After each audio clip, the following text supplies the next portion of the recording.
Hello friends, welcome back to our channel. గుడిలో రామరాజుని కలిసి శ్రీవల్లి నిజస్వరూపాన్ని రామరాజు ముందు బయటపెట్టిన అమూల్య. షాక్లో శ్రీవల్లి భాగ్యం. శ్రీవల్లి మెడ పట్టుకొని బయటికి గెంటేసిన చందు.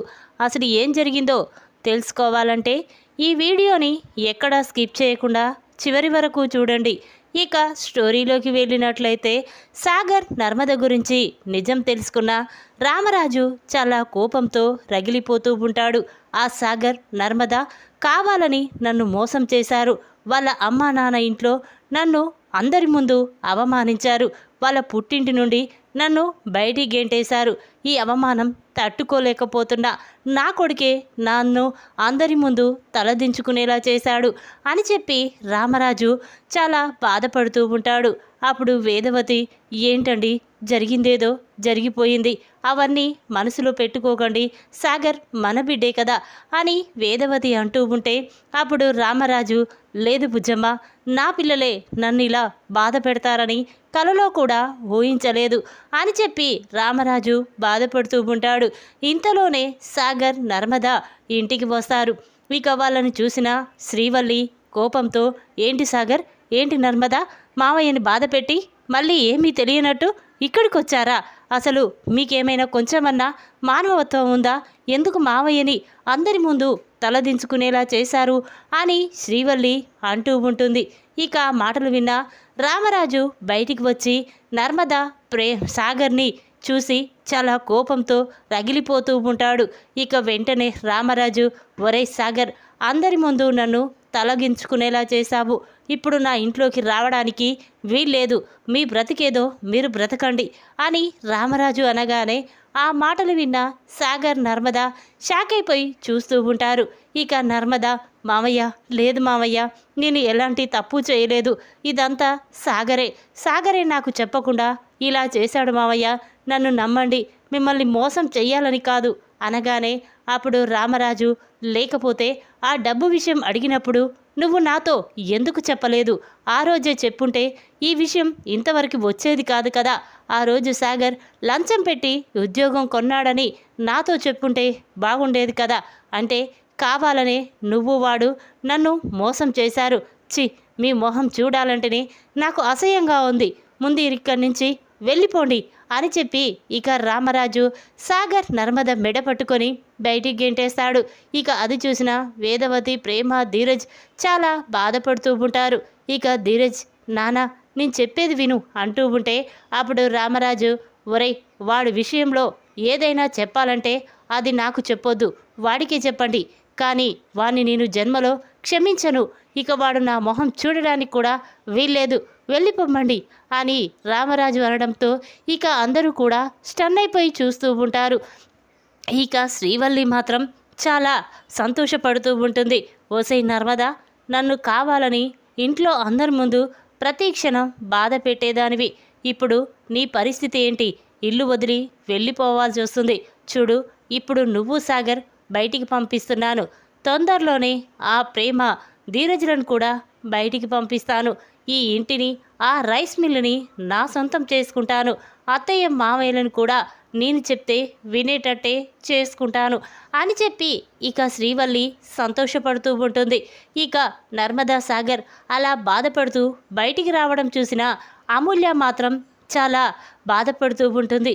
ఇదేంటి, అన్నయ్య వదిన ఇంట్లో నుండి అలా బాధపడుతూ కన్నీళ్లు పెట్టుకుంటూ బయటికి వస్తున్నారేంటి? మళ్ళీ నాన్నకి ఏమైనా జరిగిందా, లేక ఇంకేమైనా అయ్యిందా అని కంగారు పడుతూ వెంటనే అమూల్య నర్మద దగ్గరికి వచ్చి, ఏంటొదినా, ఏం జరిగింది, ఎందుకు ఆ కన్నీళ్ళు అని అమూల్య అంటూ ఉంటే అప్పుడు నర్మద జరిగిన విషయం మొత్తం కూడా అమూల్యకి చెప్తుంది.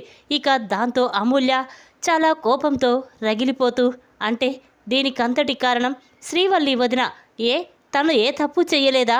నా జీవితం ఇలా నాశనమైపోవడానికి తనే కదా కారణం. అలాంటి విషయం తన దగ్గర పెట్టుకొని ఇప్పుడు మిమ్మల్ని బయటికి పంపిస్తుందా?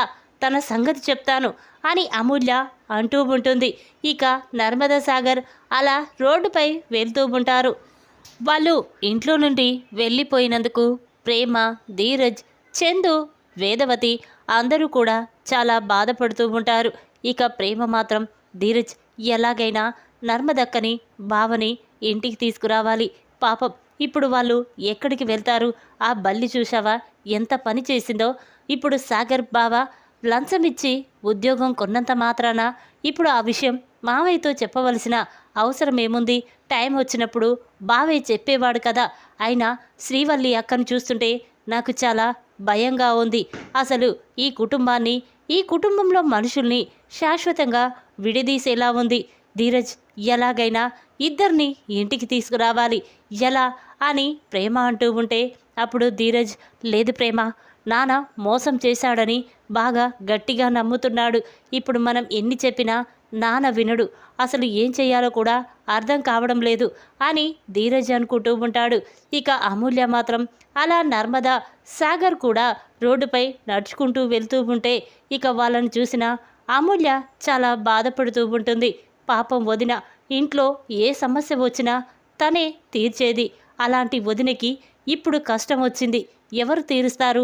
పాపం వాళ్ళు ఎక్కడ ఉంటారు? ఎలాగైనా వదినని అన్నయ్యని ఇంటికి పంపించాలి. అంటే ఆ శ్రీవల్లి ద్వారానే ఇంటికి పంపిస్తాను, లేకపోతే తన నిజస్వరూపం బయట పెడతాను అని చెప్పి ఇక అమూల్య అనుకుంటూ వెంటనే గదిలోకి వెళ్ళి తన ఫోన్ తీసి శ్రీవల్లికి ఫోన్ చేస్తుంది. అమూల్య నుండి ఫోన్ రావడంతో శ్రీవల్లి ఒక్కసారి షాక్ అవుతుంది. ఇదేంటి అమూల్య ఈ టైంలో ఫోన్ చేస్తుందేంటి అని చెప్పి ఫోన్ లిఫ్ట్ చేసి, చెప్పు అమూల్య అనగానే అప్పుడు అమూల్య, చూడు వదిన, నువ్వు కావాలనే వదినని అన్నయ్యని ఇంట్లో నుంచి పంపించేశావు కదా అని అమూల్య చెప్పగానే ఆ మాటలు విన్న శ్రీవల్లి ఒక్కసారి స్టన్ అవుతుంది. ఏంటి అమూల్య అలా మాట్లాడుతున్నావు అనగానే అప్పుడు అమూల్య, అవును, నువ్వు కావాలనే అన్నయ్యని వదినని ఇంట్లో నుంచి పంపించేశావు. చూడు, మర్యాదగా అన్నయ్యని వదినని ఇంట్లోకి తీసుకొచ్చావా? సరి, ఎలా చేస్తావో ఏమో నాకు అనవసరం, లేకపోతే నీ నిజస్వరూపం నాన్న ముందు బయట పెడతాను అని చెప్పగానే ఇక అమూల్య ఒక్కసారి స్టన్ అవుతుంది. ఇక వెంటనే అమూల్య, ఇప్పుడు ఎవరు చెప్పినా మీ మావయ్య నమ్మే పరిస్థితుల్లో లేడు. ప్లీజ్ అమూల్య, నన్ను నమ్ము, నా గురించి ఎవరితో చెప్పొద్దు ప్లీజ్ అని బ్రతిమిలాడుతూ ఉంటే అప్పుడు అమూల్య, లేదు, నిన్ను ఇలాగే వదిలేస్తే ఇంట్లో వాళ్ళందరినీ శాశ్వతంగా విడదీస్తావు అని చెప్పి అమూల్య ఫోన్ పెట్టేస్తుంది. ఇక అది విన్న శ్రీవల్లి షాక్ అయిపోయి చాలా కంగారు పడుతూ ఉంటుంది. ఇదేంటి, నర్మదా సాగర్ ఇంట్లో నుంచి వెళ్ళిపోయారు, ఇప్పుడు నేను చాలా సంతోషంగా ఉండొచ్చు అనుకున్నాను, కానీ ఇంతలోనే అమూల్య ఇలా చేసిందేంటి అని చెప్పి కంగారు పడుతూ ఉంటుంది. ఇక ఇంతలోనే ఉదయం అవుతుంది. రామరాజు, వేదవతి ఇద్దరూ కూడా గుడికి బయలుదేరుతూ ఉంటారు. అది చూసిన అమూల్య, అంటే అమ్మా నాన్నలు గుడికి వెళ్తున్నారు, ఇప్పుడు నేను గుడిలో వదిన అన్నయ్య గురించి నిజాన్ని బయట పెడతాను, ఏ తప్పు చేయలేదని నేను చెప్తాను, అసలు ఆ బల్లినే అంతా తప్పు చేసింది, మన కుటుంబాన్ని నాశనం చేసిందే ఆ శ్రీవల్లి అని నాన్నతో నిజం చెప్తాను అని చెప్పి ఇక అమూల్య అనుకుంటూ వెంటనే అమూల్య కూడా గుడికి బయలుదేరుతూ ఉంటుంది. ఇక ఇంతలోనే రామరాజు, వేదవతి గుడిలో పూజ జరిపించుకొని ఇక తిరిగి ఒక చెట్టు కింద కూర్చొని ఆలోచిస్తూ ఉంటారు. ఇంతలోనే అమూల్య కూడా అదే గుడికి వెళ్తుంది. ఇక అక్కడ అమూల్యను చూసిన రామరాజు కోపంతో రగిలిపోతూ ఉంటాడు. ఇక వేదవతి, ఏంటే నువ్వు ఏం చేస్తున్నావు? మేము ప్రశాంతత కోసం గుడికి వచ్చాం, కానీ మమ్మల్ని ఇక్కడ కూడా ప్రశాంతంగా ఉండనివ్వవా? ఎందుకే మమ్మల్ని ఇలా బాధ పెడుతున్నావు? నీ చావేదో నువ్వు చచ్చావు, అలాంటిది మమ్మల్ని ఎందుకు చంపుతున్నావే? ముందిక్కడి నుంచి వెళ్ళు, నీ మొహం మాకు చూపించకు అని చెప్పి ఇక వేదవతి అంటూ ఉంటే అప్పుడు అమూల్య, లేదమ్మా, నీతో ఒక ముఖ్యమైన విషయం మాట్లాడడం కోసం ఇక్కడికి వచ్చాను, ప్లీజ్ అమ్మా, నేను చెప్పేది వినండి అని బ్రతిమిలాడుతూ ఉంటుంది. అప్పుడు వేదవతి, చూడు, మేము ప్రశాంతత కోసం ఇక్కడికి వచ్చాం, మమ్మల్ని ప్రశాంతంగా ఉండనివ్వు, ప్లీజ్ వెళ్ళు అనగానే అప్పుడు అమూల్య వెంటనే తన 2 చేతులెత్తి దండం పెడుతూ, నాన్న, నేను చెప్పేది వినండి నాన్న, ఒక్క ఛాన్స్ నాకు ఇవ్వు నాన్న, నేను చెప్పుకుంటాను అని అమూల్య అనగానే అప్పుడు రామరాజు, బుజ్జమ్మ చెప్పమను అనేసరికి ఇక అమూల్య వెంటనే రామరాజు కాళ్ళు పట్టుకొని, నాన్న, నేను ఏ తప్పు చేయలేదు, నేను విశ్వాన్ని ప్రేమించిన మాట నిజమే, పెళ్లి చేసుకోవాలనుకున్న మాట నిజమే, కానీ మన ఇంట్లో మీ ప్రేమని అన్నయ్య వదినాల ప్రేమను చూశాక మీ ప్రేమ ముందు వాడి ప్రేమ ఓడిపోయింది. అందుకే వాణ్ణి మరిచిపోయాను. మీరు చూసిన అబ్బాయిని పెళ్లి చేసుకొని ప్రశాంతంగా ఉండాలనుకున్నాను. అందుకే విశ్వాని మరిచిపోయాను. కానీ శ్రీవల్లి వదినే దీనికంతటికి కారణం. నేను పెళ్ళికి రెడీ అయ్యాను. కానీ ఆ విశ్వగాడు నా గురించి ఎలాగైనా తెలుసుకొని నా జీవితం నాశనం చెయ్యాలని చూసి వాడు ఒక్కసారి ఫోన్ మాట్లాడతానని చెప్పాడు. దాంతో వదిన నాకు ఫోన్ తెచ్చిచ్చింది. నేను ఫోన్ మాట్లాడాను. కానీ వాణ్ణి కలవకూడదనుకున్నాను. కానీ వల్లి వదిన భాగ్యం బలవంతంగా నన్ను తీసుకువెళ్ళి విశ్వాకి అప్పచెప్పారు. దాంతో విశ్వ నన్ను అక్కడి నుంచి బలవంతంగా కిడ్నాప్ చేసి తీసుకువెళ్ళాడు. గదిలో బంధించాడు. అంతేకాదు నాన్న, వాడు నన్ను పెళ్లి చేసుకోలేదు. కానీ పెళ్లి చేసుకోకుండా రాత్రంతా నాతో ఉంది. ఇది చెడిపోయింది అని అందరి ముందు నన్ను నిలబెట్టాలనుకున్నాడు. కానీ అలా అయితే మా నాన్న ఊళ్ళో అందరి ముందు తలదించుకునే పరిస్థితి వస్తుందని నేను నా మెడలో నేనే తాళి కట్టుకున్నాను. ఇక అందరి ముందు విశ్వాకి నాకు పెళ్లి జరిగిందని అబద్ధం చెప్పాను. కానీ వాడు నన్ను పెళ్లి చేసుకోలేదు నాన్న. కానీ నీ కూతురు వాడితో రాత్రంతా ఉందని తెలిస్తే మీ పరువు పోతుందని ఇలా చేశాను. కానీ విశ్వాని ప్రేమించడానికి కారణం శ్రీవల్లి వదినే. మా ఇద్దరి మధ్య రాయబారం నడిపింది కూడా శ్రీవల్లే. దీనికంతటి కారణం తనే. అసలు సాగర్ అన్న ఉద్యోగం కూడా తన గురించే అని చెప్పి ఇక అమూల్య గుడిలో శ్రీవల్లి నిజస్వరూపం మొత్తం బయట పెడుతుంది. దాంతో రామరాజు, లేదు అమూల్య, నేను శ్రీవల్లి గురించి నాకు తెలుసు. తను నాకు ఎప్పుడూ అబద్ధం చెప్పదు, ఏ విషయం నా దగ్గర దాచదు అని రామరాజు అనగానే అప్పుడు అమూల్య, చూడు నాన్న, దేవుడి ముందు నిజం చెప్తున్నాను. నా మనస్సాక్షిగా అమ్మా నాన్నల మీద ఒట్టేసి చెప్తున్నాను. నేను మాత్రం అబద్ధం చెప్పట్లేదు నాన్న. శ్రీవల్లి వదినే మన కుటుంబాన్ని నాశనం చెయ్యాలని చూస్తుంది. ఆ శత్రువులతో చేతులు కలిపి నా జీవితం నాశనం చేసింది. కావాలంటే ఈ వీడియో చూన్నానా, శ్రీవల్లి ఇద్దరు మాట్లాడుకున్న మాటలు అని చెప్పి ఇక అమూల్య తన వీడియో తీసి రామరాజుకు చూపిస్తుంది. ఇక అది చూసిన రామరాజు షాక్ అయిపోయి చూస్తూ ఉంటాడు. అంటే దీనికంతటి కారణం శ్రీవల్లినా అని చెప్పి ఇక వెంటనే రామరాజు అమూల్యాన్ని తీసుకొని ఇంటికి వస్తాడు. ఇక అక్కడికి వచ్చి శ్రీవల్లి, చందు, ప్రేమ, ధీరజ్ అని పిలుస్తూ ఉంటాడు. ఇక ఆ మాటలు విన్నా అందరూ కూడా బయటికి వస్తారు. ఇక ధీరజ్, ఏంటి నానా, ఏం జరిగింది, ఎందుకలా అంటున్నావు అనగానే అప్పుడు రామరాజు, ఒరే, ఇన్ని రోజులు నా కుటుంబంలో వాళ్ళందరూ నా కోడళ్ళు కొడుకులు ఎంతో మంచివాళ్ళనుకున్నాను. కానీ ఆ సాగర్, నర్మద ఉద్యోగ విషయంలో నన్ను మోసం చేసింది. ఇప్పుడు ఈ శ్రీవల్లి నా కూతురు విషయంలో నన్ను మోసం చేసింది. విశ్వ అమూల్యకి ప్రేమ రాయబారం నడిపించింది ఈ శ్రీవల్లే. నా కూతురు జీవితాన్ని నాశనం చేసింది ఈ వల్లిని ఇక క్షమించకూడదు అని చెప్పి రామరాజు అనడంతో ఇక చందు చాలా షాక్ అయిపోయి చూస్తూ ఉంటాడు. వెంటనే శ్రీవల్లి చంప పగలగొడతాడు. ఏంటి ఇంత నమ్మక ద్రోహం చేస్తావా? నిన్ను ఎంతగానో ప్రేమించాను కదే, నిన్ను కాదని ఎవరిని పెళ్లి చేసుకోనని చెప్పాను. కానీ నువ్వు మాత్రం మమ్మల్ని ఇలా మోసం చేస్తావా?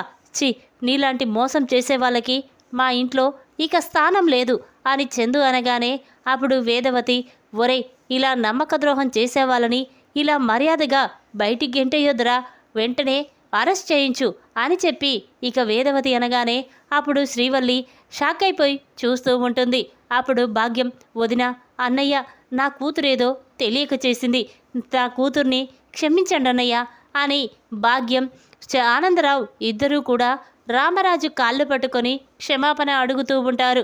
ఇక వేదవతి మాత్రం, ఒరేయ్, ముందు శ్రీవల్లిని కాదురా, వీళ్ళిద్దరినీ అరెస్ట్ చేయించు, వీళ్ళ నాటకం వల్లే అదిలా తయారయ్యింది అని చెప్పి వేదవతి చెప్పగానే ఇక చందు, భాగ్యం, ఆనందరావు శ్రీవల్లిని అరెస్ట్ చేసి అక్కడి నుంచి పంపించేస్తాడు. ఇక రామరాజు మాత్రం సాగర్, నర్మద గురించే ఆలోచిస్తూ చాలా బాధపడుతూ ఉంటాడు. నిజంగానే నర్మద ఇంట్లో ఏ ప్రాబ్లం వచ్చినా తన భుజాల మీద వేసుకొని ఆ ప్రాబ్లంని క్లియర్ చేసేది. అలాంటి నర్మదని ఇప్పుడు నేను ఇంట్లో నుంచి పంపించేశాను. నర్మద, సాగర్ ఎక్కడ ఉన్నారో వెతికి తీసుకురండి అని చెప్పి రామరాజు అనగానే ఇక చందు, ధీరజ్ ఇద్దరూ కూడా నర్మద, సాగర్ను వెతుక్కుంటూ వెళ్తూ ఉంటారు. ఇక వాళ్ళు ఎక్కడా కనిపించకపోవడంతో చాలా బాధపడుతూ ఉంటారు. ఇక ధీరజ్, అన్నయ్య ఇదేంటన్నయ్య, అన్నయ్య వదిన ఎక్కడికి వెళ్ళారు, ఇంత రాత్రి వేళ ఎక్కడికి వెళ్ళాలో అర్థం కావడం లేదు అని చెప్పి అంటూ ఉంటారు. ఇక ఇంతలోనే వాళ్ళిద్దరూ అలా వెళ్తూ ఉండగా కొంతమంది రౌడీలు ఇక నర్మదను చూసి నర్మద దగ్గరికి వస్తారు. ఇక వాళ్ళని చూసిన సాగర్, ఏయ్ ఎవర్రా మీరు, ఇక్కడికి వచ్చారేంటి, మీరు దారి తప్పుకోండి అనగానే అప్పుడు రౌడీలు నర్మద గురించి తప్పుగా మాట్లాడుతూ ఉంటారు. ఇక అది చూసిన సాగర్ రౌడీలని కొడుతూ ఉంటారు. ఇంతలోనే అటుగా వెళ్తున్న చందు, ధీరజ్ వాళ్ళని చూసి, అన్నయ్య అదిగో అన్నయ్య, ఎవరో అన్నయ్యని వదినని అల్లరి చేస్తున్నారు, వెళ్దాం పద అని చెప్పి ఇక వెంటనే వాళ్ళు సాగర్ దగ్గరికి వచ్చి చూసేసరికి ఇక వాళ్ళు నర్మద, సాగర్ని ఇక ఏదో చెయ్యబోతూ ఉంటారు. అది చూసిన వాళ్ళు వెంటనే ఆ రౌడీల నుండి సాగర్ నర్మదని కాపాడి ఇంటికి తీసుకువెళ్తారు. ఇక రామరాజు మాత్రం సాగర్ను చూసి చాలా బాధపడుతూ ఉంటారు. ఇక వెంటనే సాగర్, నర్మద రామరాజు కాళ్ళు పట్టుకొని, మావయ్య, నాన్న నన్ను క్షమించండి, మీకు తెలియకుండా నేను 25 లక్షలు లంచం ఇచ్చి ఉద్యోగం తీసుకోవడం తప్పే, ఈ విషయం మీకు చెప్పకపోవడం తప్పే నాన్న, నన్ను క్షమించు. కానీ ఈ విషయంలో నర్మదకి నేను మావయ్య చెప్పలేదు అని సాగర్ అంటాడు.